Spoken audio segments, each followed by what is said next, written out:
No. Who are you with? You plan on stopping 8 children a day from dying from gun violence, from picking up dad's gun, playing with it, from finding one somewhere and dropping it. 8 kids a day are dying from gun violence.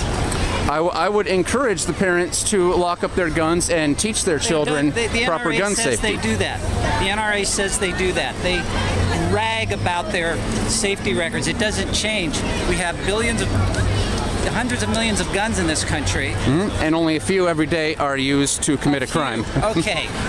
So we only had a few people die at Newtown. A few people died at Newtown. Handful. We have a Newtown every 2.5 days in America. Unfortunately, we have so unfortunately, many guns. if the goal is to NRA blocks absolutely everything. Everything. Common sense legislation that Americans support, NRA members support, are blocked because the NRA is enthralled. They get their money from the gun manufacturers.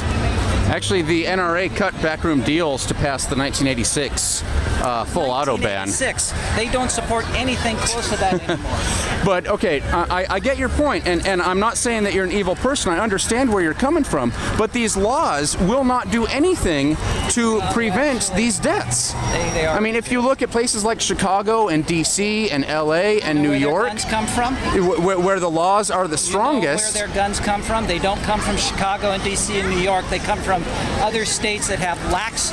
In Chicago, they simply drive over to Indiana, or they drive outside the Chicago limits. They buy all the guns they need. They come into Chicago. They sell the guns on the street, and then they're used to kill people. So you're admitting that the criminals are going to blatantly break the laws. How will more laws? How will more laws? If Indiana had the same laws that Chicago had, then they couldn't pull that kind of trick. So then, why aren't more people in Indy? Why aren't people in Chicago? Why it's aren't not working elsewhere? Why aren't more people in Indiana being killed then? Why doesn't Indianapolis have as high of a murder rate as Chicago? If the guns are more plentiful in Indiana, why doesn't Indianapolis have as high of a rate?